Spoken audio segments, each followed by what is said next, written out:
Hey everybody, been a long time. How's everybody doing on this fine Thursday, this beautiful Thursday afternoon here? I'm up here in the Great White North, and this is kind of a clue as to my latest endeavor, if you can see that. Welcome to my channel, my low budget channel, my editing and production company. Got a huge team of one, me, my cheap little Chinesium camera stand, and my phone. And this is my latest hobby. Yeah, that's right, guys. Just picked this up in the mail. This is a Kelly Tasmanian pattern. I don't know if that's focusing very well. World's finest Tasmanian pattern, 2 kilograms. That's a little over 4 pounds. X. And let's see if we can focus on this. You can see that. Yep. That's a waxy. Kelly Wax 02.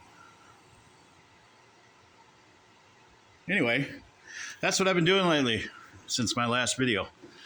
Welcome to my shop. Been busy out here almost every day.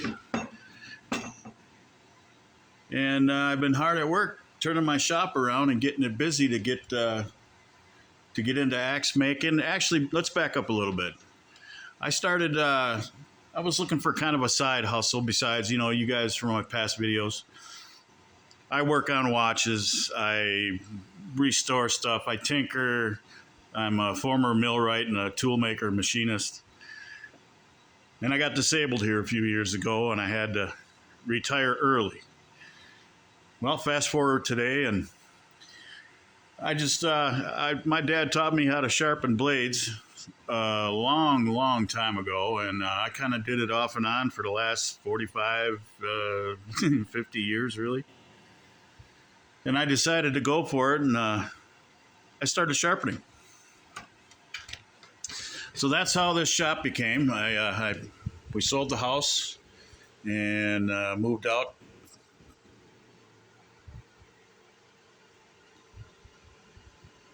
Out farther anyway, from the city. And I didn't think I was going to be able to turn a wrench anymore or do anything mechanical. Well, as I got better and recovered from my neurological condition in my neck and surgery and lots of occupational therapy and physical therapy,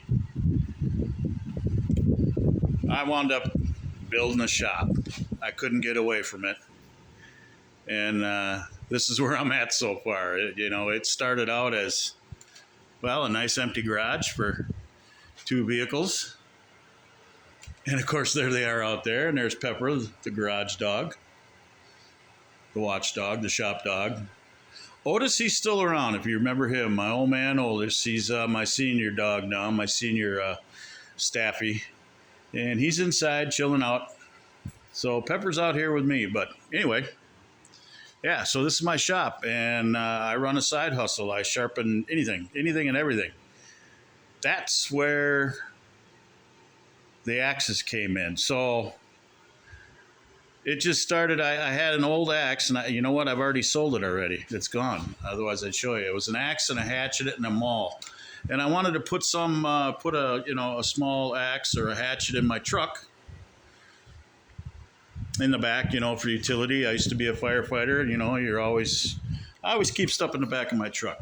A shovel, a hatchet, things like that. A couple blankets, just in case you get stuck up here in the Great White North and it's 50 bazillion below, and when you smile, your face falls off. Well, you need that kind of stuff in your vehicle. And I thought a hatchet and, the Boy Scout be prepared. Then I thought, well, I don't want a naked blade in there. I want to put a sheath on it. So I started, looking at a leather sheath, and I went online, found a guy on eBay that he makes them. He makes leather sheaths. His name is Marlo Benavente, and he runs Low Outdoor Armor. Look him up. the guy makes fantastic axe sheaths and other leatherworks for a very reasonable price.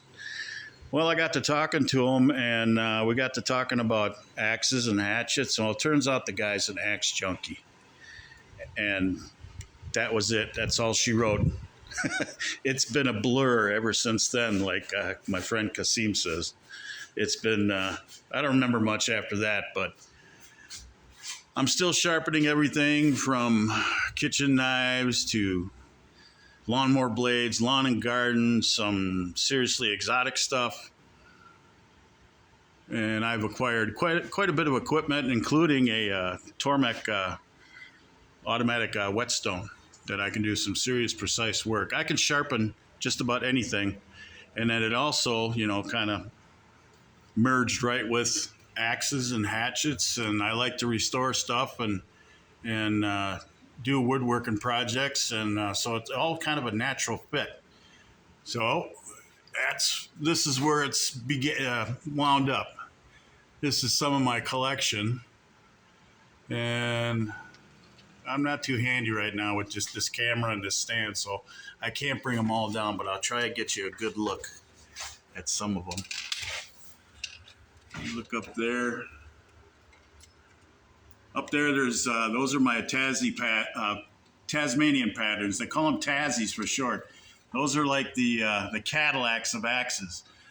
Our friends down in New Zealand and Australia, for most or some of you who don't know, have a very, very rich and storied history when it comes to felling giant trees. You know, this goes back over 100 years, back to the 1870s. And if you look that stuff up, these guys are world champions, and they have been for decades.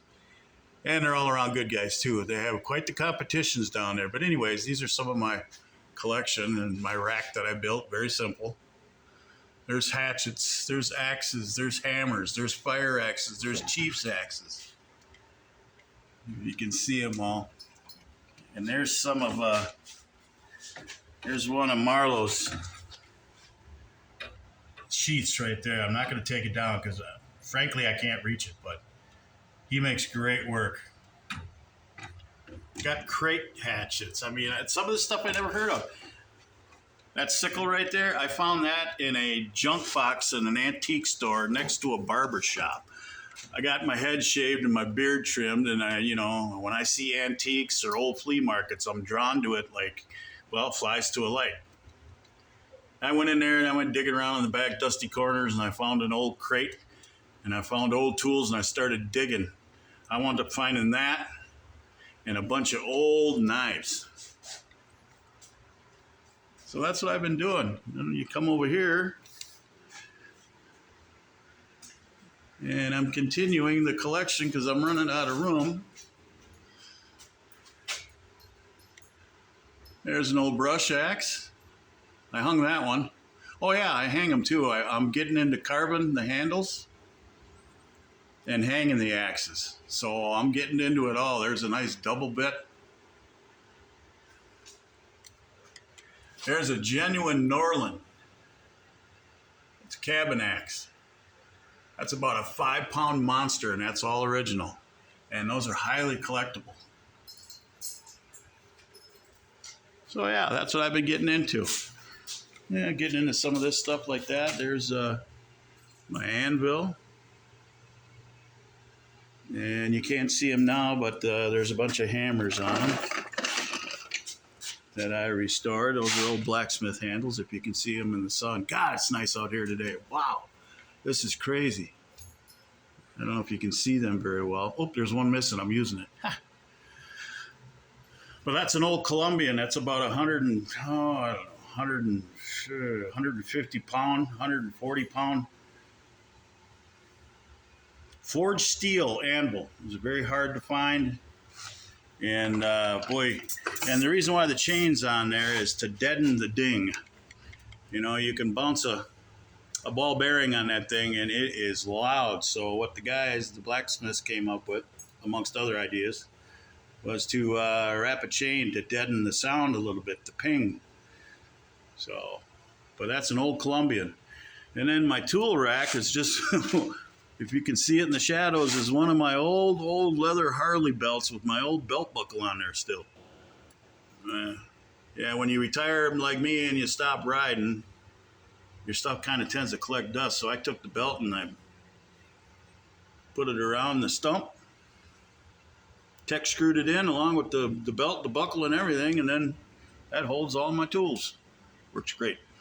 And I put it on an old furniture dolly so I can wheel it around the shop if I need it. Love this thing. Comes in handy.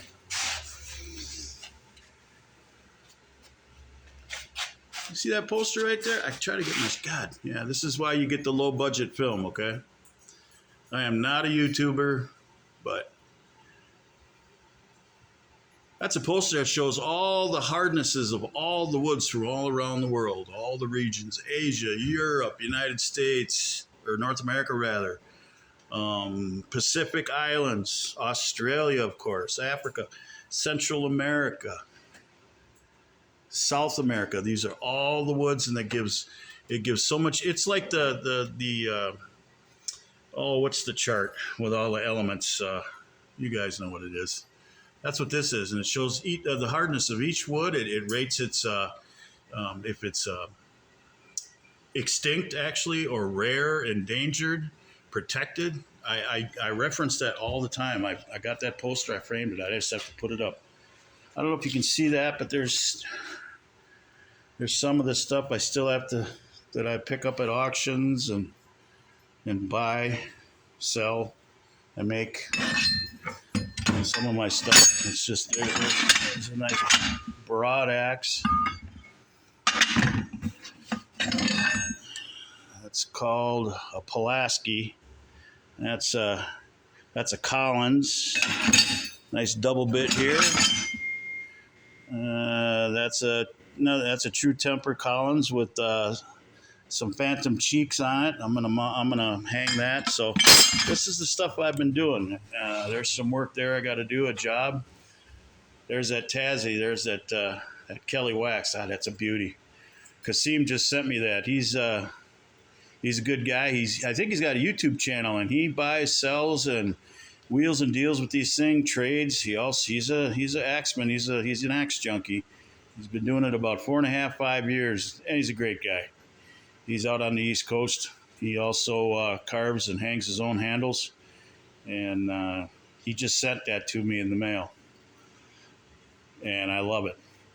There's another one. That's another Tassie pattern. That's an Elwell that I'm going to hang. I don't know if I'm going to hang it on that hickory, but it's just sitting there. And I got all sorts of stuff to do. There's some rosewood scrap. There's some white oak. There's my new bandsaw. I nailed that one. This is an old Delta, Rockwell Delta. They don't make these anymore. They do, but they're not made here, if you know what I mean. They're made overseas with the Delta brand stuck on them. You know what I mean? This one is not. This is made in the USA from the base down to the motor, everything. And man, it's a one horse. Oh, does that thing work great. It came this way from a kid that got it from his dad, about 30 miles away from me. And found it on good old Marketplace, and $300. I couldn't believe it. It's practically brand new. It's barely used, and all I did was change the blade. It runs like a top. Oh, I'm so happy with it. Then I picked up this little Central Machinery belt and disc combination. I believe that's a 8-inch disc and then a 6-inch belt. And this thing I got from an old retired guy. Now I know it's Central Machinery. It's from Harbor Freight, but it's got a one-horse motor on it, and it really, after I cleaned it up and readjusted it, it works great. Does wonders for me. Really, yeah, you can see my home engineering to get my shop vac to be able to connect up to it for dust control. It's plumbing stuff. That's a plumbing boot, and so is this over here. I bought a plumbing 90. You can see that. So then I just plugged my shop vac hose right into it. Here's some. I just got in a haul of old vintage handles. Not only do I reuse them for hanging axes, I also use them for patterns. So there's a box of handles that I got from House Handle, and then some next to it. Some are from Whiskey River. There's a couple of old ones in there. They're all sitting on my covered up Harley that I can't ride anymore. Ruby, baby, I'm sorry. I can't ride you no more, but you're still with me. I set up a TV so I can watch, well, look at that. There's handle carving video on the tube. So there you have it. Some of my stockpile of wood that I've been acquiring. As you can see, I'm tooling up for getting ready to cut my first handle. I've carved and not carved, but I've hung handles already now, but I want to go to the next step and I want to carve my own. So that's what I'm gearing up for. I'm very close. In fact, I was going to start today. This is my messy toolbox. Oh, I got to clean that. I clean it and then it's a disaster zone in about 10 minutes. Why is that? My bench was clean yesterday, and it took me all about 5 minutes to just trash it. Here's some of the books I use. There are some good books out there for you axe junkies, as I'm sure you know. If you're into Norland axes and stuff, this is a great book. Marla recommended this, and this has got some great reference material if you want to know. Not only did this guy, make axes and hatchets, but this guy held a shit ton of patents back in the late 19th century. And then his axes and hatchets are very highly collectible. Highly recommended book. These are some, I came up with these myself. I don't know about you guys. I think it's split 50-50. Some guys like to, they like to paint their axes, their axe handles, some don't. I do, not all of them, but some. I have painted a couple. I've seen them before, and they caught my eye. I don't know why. I don't know if it's part native in me that likes to do that to axes or what. But I like to, on some of them, certain ones. I've made some that are from the Forest Service, and there's a reason why they paint the ends of the handles. The first third is for identification and to see them at a distance amongst the brush and the knockdown, and so you don't lose it. But there's these Japanese books, a dictionary of color combinations, volume 1 and 2, and these give me ideas for painting. It's got look at that. And there's some cool combinations in there, I ain't gonna lie. Back in the day, Boy Scouts of America used to paint their axes and hatchets and their boy axes. But look at that. All sorts of color count. You can't fail. And then there's Smith's book on, the axe handbook. I'm sure everybody's familiar with that one. That's Pete Smith's book. In fact, he's one that he paints his axe handles. This I consider my Bible. If you guys are not familiar with this, you should, especially if you're just getting into it. The Axe Book, The Lore and Science of the Woodcutter, and this is by Dudley Cook. He's a World War II veteran. He's passed away now, but the knowledge in here is nuts. And some of it's controversial. If you get the book, you know what I'm talking about. If you don't, grab the book. He's got some controversial thoughts on here, but I tell you, he's very well known, and the guy, he's forgotten more than I'll ever learn in the rest of my lifetime. Here's another good one. American Axe. Pretty simple, I've learned a lot in a very short time. I'm like a sponge, keeps the old mind sharp. There's axe patterns, and this is just a smidgen. Just a oh, look at that. Well, look at that. Right there. Turn right to the page. World's finest Tasmanian axe pattern. Kelly. 4-pounder. How ironic. Anyway, It's a good read. I recommend it. You know, if I love to read books anyway, so this doesn't bother me. But if you know, even for you guys, there's lots of pictures, if you know what I mean. What else can I show you? Oh, so I've been also gathering tools. Oh, and excuse the creaks and cracks and the old man grunts and groans, but I should have brought this up here before, but I didn't because these are some of my tools I use for carving and hanging axe and hatchet handles. I even do hammers and mauls too, and blacksmith tools, but you know, I could, let me see if I can set this down and bring this up into the light. Stand by, people. There, you get a shot of my bench. For a second. Oh. See what I mean? How fast this thing can get trashed and dirty? Oh, here, I got to show you that. You see that wood vise, that carpenter's vise? Oh my God, what a pain. I just installed that the other day. I got that off an auction. That's an old Colombian too. And it works great, looks great. Does it work?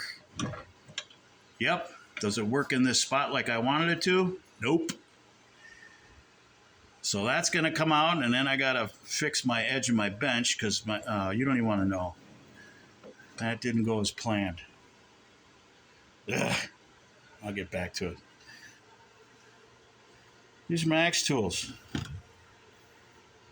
And if you don't have these, you need to get them. Shinto. Gotta have it. These things are freaking awesome. It's a Japanese version of a rasp. Let's see if I can get this. Okay, I'm gonna jiggle. Don't you guys get motion sick on me. Sorry for the fat finger. Okay. How's that? Big old 4-pound dead blow. I don't always like to strike when I'm driving wedges. I do use a big hammer, not all the time. Sometimes the wedges are soft. I don't want to destroy them so bad. This is let's see, am I in focus? Yep, you can see that. This is my Shinto. These are, I tell you, those folks over the pond, they're thinking. But if you can see these, if you're not familiar with them, those are hacksaw blades, all riveted together. These are fine teeth, fine pitch, and on the other side, coarse pitch. Perfect. Why didn't I think of this? And then they came with the handle. I have an older one without the handle. This has, I don't know, the jury's still out on the handle. Kind of, I think it gets in my way sometimes, but I'm not complaining because these things work so well. You know, they're a little spendy, but if you're going to get into hanging axes and restoring vintage axes, this you know, you got to get this kind of stuff. And if you're like me, you know, he with the most toys and tools wins. It's been my mantra for my whole life. It's a farrier file. It's another rasp, and this thing is implement of destruction. Have gloves on when you're using this bad boy. It is dangerous. Look at that thing. Oh, that's a bloodletting just waiting to happen. Yeah, that's a death tool. Be careful. File card. This is one of those tools I found in that old wooden crate at the antique store. The guy had no idea what that is. That's a card file with a handle. Card scraper. And I restored that. This thing was covered with crud, dust, rust, and everything. This thing is awesome. I love it. 50 cents. You guys know what this is, right? This is basically a Japanese version of a miter saw, and this is a small one. These are for cutting kerfs, and I have a bigger one over here. You see that one? This is a double-sided one. It's for cross-cutting and ripping. It's got blade protectors on. See, there's one blade. There's another blade. These they kind of make your job easier. And they're fun to operate too. The thing with these saws is instead of traditional saws that we're used to, these cut on the back stroke. Helps you keep your cut and your curve straight. and it really makes it easier instead of trying to. You're always fighting. Your saw is bending. It's like son of a. So these are awesome, nice and smooth. You pull, cut, done. Totally awesome. Did I just say totally? This is a miter saw, a Master Force version of it. I don't like this thing. It's got that offset switchable handle. Gimmick. These are spoke shaves, very, very old, and they work very, very well. I have to sharpen them. Lots of sanding blocks. There's some pucks and stones for sharpening blades, which is a whole nother video, which I do. Draw knife, if you know what those are. And this is a very old one. It's a E.C. Simmons draw knife. Very old. Still razor sharp, but I got to touch them up a little bit. But that's how you carve your handles. That is a wheel file. These are good. They look like files, but they're a little bit different. If you can notice the yellow stripes. These are Val Titan bastard files, and these are the hardest files on the planet. These are Rockwell hardened to 72 or 75 scale, Rockwell C scale. And I'm telling you, these are not like regular bastard files. These really cut through the bit of the cutting edge of the bit, and they work really, really, really well. But I'll tell you, they're very, very expensive. But they're really worth it because they make the job short, quick, fast, and in a hurry. Again, these names are Val Titan, and they're Swiss made, of course. There's another 4-sided rasp. These come in handy because you got really coarse, semi-coarse, and you got fine and super fine. Come in handy when you're shaping your handle to a finish. Here's another draw knife. This is an old Stanley 151. These are kind of like a legend. They've been around a long, long time. I don't think they make them anymore. I think they make a reasonable facsimile, but this is probably older than I am. Still made in the USA. It's cool. It's kind of big with me, but not really, but it is. This is a miter gauge, I call it, or a miter scribe. This is an old Stanley. And this is how you can scribe lines. You can adjust it on the scale against the straight edge. You clamp down, and then you can scribe the line with your titanium pin, or I've used nails. I know guys have taken this out and made a hole big enough to put a pencil in to make a pencil mark. Comes in handy.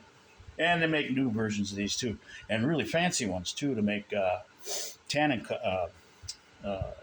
joints, where they have 2 pins here, and they're real fancy, and rosewood or teak with brass ends. Yeah, this was auctioned for $10. These are perfect. And lots of other stuff. They got wax thread for wrapping, more wax thread. Some people like their heads or their shoulders on their axe handles wrapped to protect against overstrikes. This is here's some wax cotton thread. I haven't used it yet. Here's a small. I love this thing. This little small draw knife. Oh, this is a hand forge, man. This is made out. I don't know, like a fence piece of fence something, but somebody made this. You can see the forge marks where the guy folded it and hammered it, heated it, folded, hammered, formed it, and then made his own. Yeah, when I found this, I was like, yeah, I'll take it. I think it was like $5. Yeah, that's about it. That's an old axe wedge. What I do is I put that in my vise over there, and then when I'm staining or using the iron acetate to preserve my handles, I'll just stick the kerf on here and have the handle sticking up and then hands free, and then I can brush it, wipe it, and then just let it sit overnight and let it dry. It's just a wedge, an old wedge. Just a trick to keep things easy. If I cut off handles, I keep them. Use them as drifts, You need to drift the handle out of the eye. So I hang on to these. They're great. So that's what I've been doing, everybody. I hope you guys are doing all right out there. The world's kind of weird right now, as I'm sure you all know. But stay well, my friends, and until the next urge to make a silly, cheap ass video, I'll see you next time. You guys be good. See ya.